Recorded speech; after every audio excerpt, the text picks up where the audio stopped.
Thank you, everybody. This is Dr. Haiping Xu from University of Massachusetts, Dartmouth. The topic I'd like to present today is a deep neural network-based approach to building budget constraint model for big data analysis. This work was done with my graduate students, Ray Ming and Shannon Gibbs, as well as two of my collaborators, Dr. Donghui Yan and Dr. Ming Sao.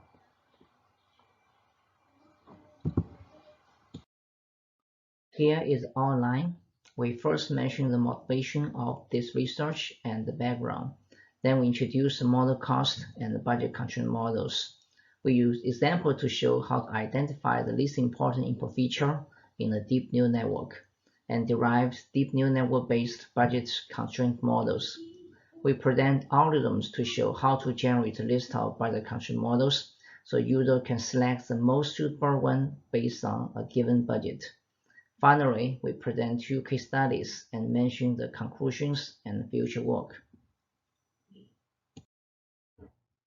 Since data collection of input features could be costly, it is crucial to reduce the cost by selecting a subset of the input features and developing a budget constraint models. Here we call it BCM. For this purpose, we define the model cost as the cost for collecting a new data point. Obviously, a high model cost implies the high cost of acquiring data for model training and testing. However, practically, there are always limits to the budgets in deep learning applications. So we need to limit the number of features using the model while keeping the model accuracy high enough. Therefore, our goal is to deliver a BCM with reasonable model cost and accuracy.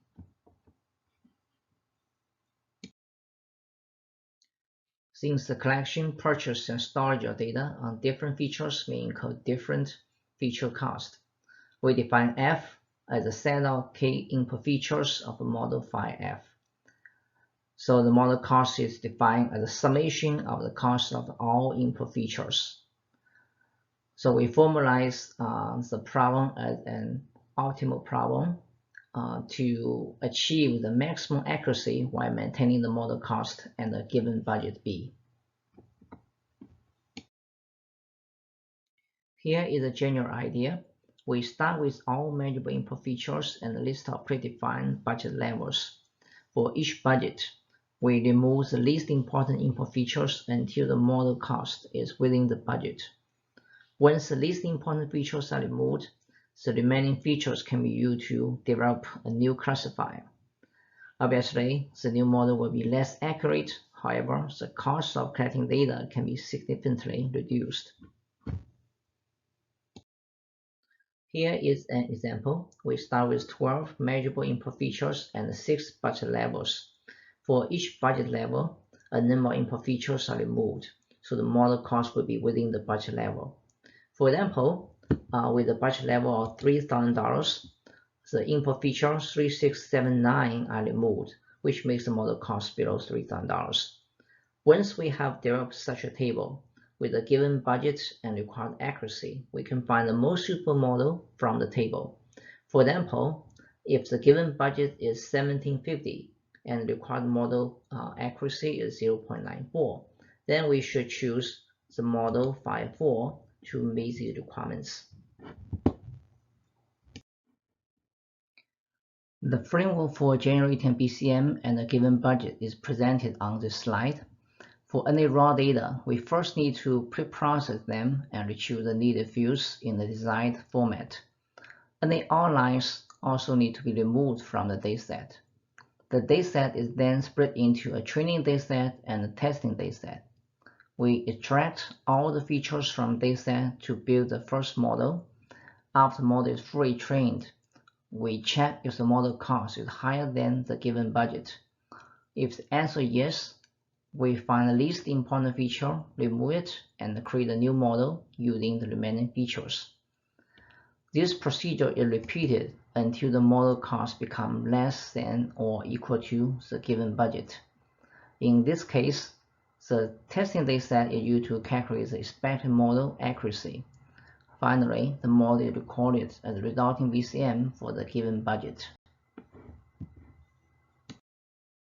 Now let's see how to identify the least important feature in a deep neural network. We start this process by identifying the weak links and weak neurons. We can identify the weak links by setting a threshold for each target neuron of the links. For example, at the figure at the left-hand side, the link threshold for target neuron N is set to 0.3. Consequently, the link from the source neuron N1 to N is marked as a weak link. Because the weight of the link is 0.1, that is less than 0.3. On the other hand, a source neuron links to multiple target neurons. If the links coming from a source neuron have all been identified as weak links, the source is marked as a weak neuron. For example, in the figure on the right-hand side, all links coming from the source neuron N are weak links because their link weights are less than their corresponding thresholds. Therefore, neuron N is marked as a weak neuron. This figure shows how a weak neuron can be removed. If a neuron is identified as a weak neuron, its impact on the outputs of the neural network is considered minimal. Therefore, all links connecting that weak neuron are considered as weak links, because if we remove the weak neuron from the deep neural network, all its incoming links will also be removed. So in this example, neuron N5 is considered as a weak neuron. So neuron N1 to N4 would have small impacts on the outputs of neural network through their links to N5. Therefore, we can reasonably mark all the links L1 to L4 as weak links, which can all be removed.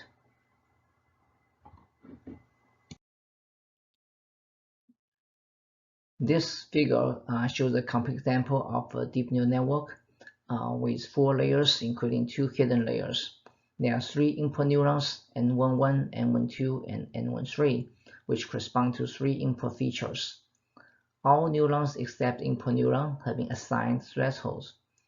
Note that the threshold for neurons can be different, and each threshold can be initialized with a small number, and as we know later on, the threshold can be adjusted if no weak input neurons can be identified. We now show the steps to identify weak links and weak neurons of a neural network. From this figure, we can see the process starts with the last hidden layer and works backward to the input layer. So for example, in layer 3, since the neuron N31 contains only one output link, which is a weak link, it is marked as a weak neuron. Similarly, in layer 2, since neuron N21 contains links that are either weak or connect to a weak neuron, therefore neuron N21 is marked as a weak neuron as well. Finally, in layer 1, 2 input neurons N11 and N12 are identified as weak neurons. Therefore, their corresponding input features are candidate features to be removed from the model. It is worth noting that in our approach, when more than one weak input neurons are identified, the least important feature is considered to be the one having the highest feature cost. Therefore, we can minimize the model cost.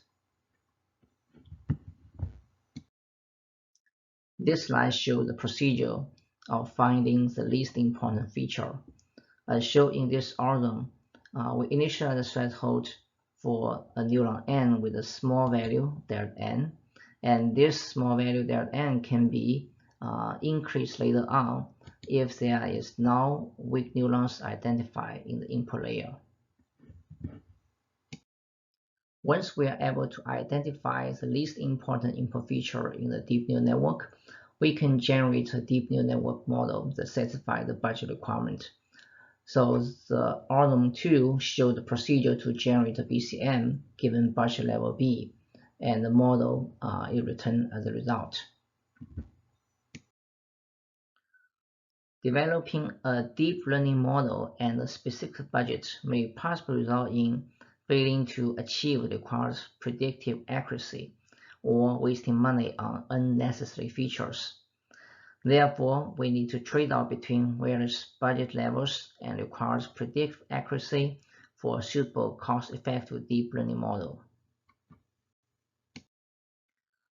Algorithm 3 shows the procedure to generate a list of BCMs given a maximum budget B max and distance D between two budget levels.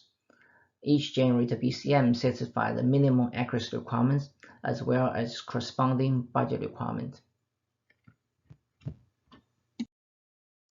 We now provide two case studies using two datasets, namely the early stage diabetes risk prediction dataset, we call it DS1, and the heart disease dataset, we call it DS2. The early stage diabetes risk prediction dataset includes 520 instances with 13 categorical attributes used as input features. Each input feature is assigned a feature ID as shown in this table.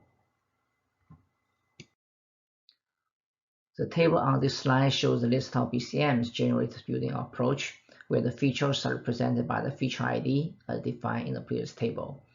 We set the feature cost randomly by sampling from 100 to 300 uniformly. The list of BCMs presented in the table allows the user to select an appropriate deep learning model based on the budget and the accuracy requirements. For example, when the given budget is 1600 and the required accuracy 0.94, the user should select the BCM 53 to meet the requirements.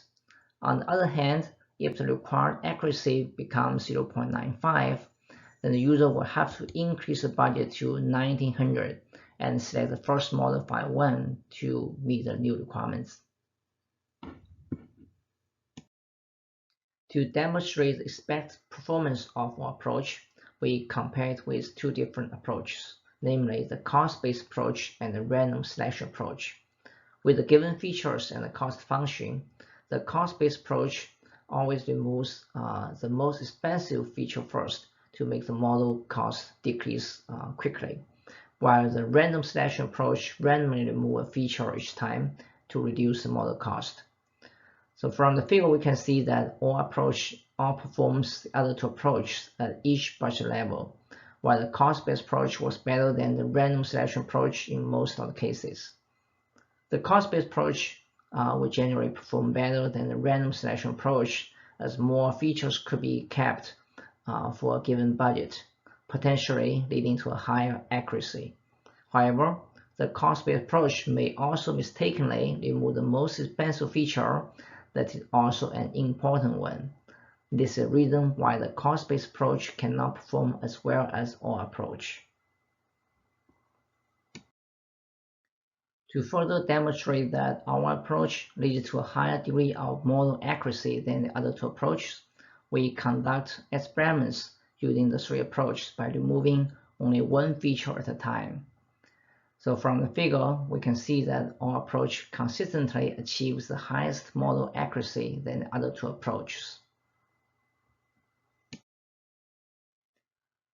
In our second case study, we use a heart disease dataset called DS2, and we select 13 features out of 76 attributes for demonstration purpose. This table shows the list of BCM generated using approach with random feature costs sampling from 100 to 300. We now compare the performance of our approach with that of the cost-based approach and the random selection approach by generating a list of BCMs for various budget levels. The result is recorded in this figure, and from figure we can see that our approach has the highest model accuracy at all budget levels, while the cost-based approach has a higher accuracy than the random selection approach in most of the cases.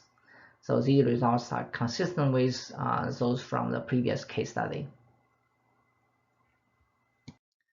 Similar to the first case study, we again develop models using the three approaches by removing only one feature at a time. And the result shows that for any number of features removed, our approach again consistently achieves the highest model accuracy than the other two approaches. As some concluding comments, we have introduced a DAN-based approach to developing deep learning models subject to budget constraints. Our approach can gradually reduce the model cost by removing the least important feature at each step. We have presented an algorithm to find the weak links and weak neurons in a backward manner and identify the least important features in the model. By providing a list of BCMs, our approach supports user selection of a suitable BCM and a given budget, or trade-off between budget and predictive accuracy. For our future work, we plan to adopt more advanced deep neural networks such as RNN and further verify the performance of our approach. We want to study the dependency among input features and seek a more efficient method by removing a group of highly correlated unimportant features. Finally, we want to build a partially connected deep neural network at a given budget level. Thank you for your attention. If you have any questions, please feel free to email me. Goodbye.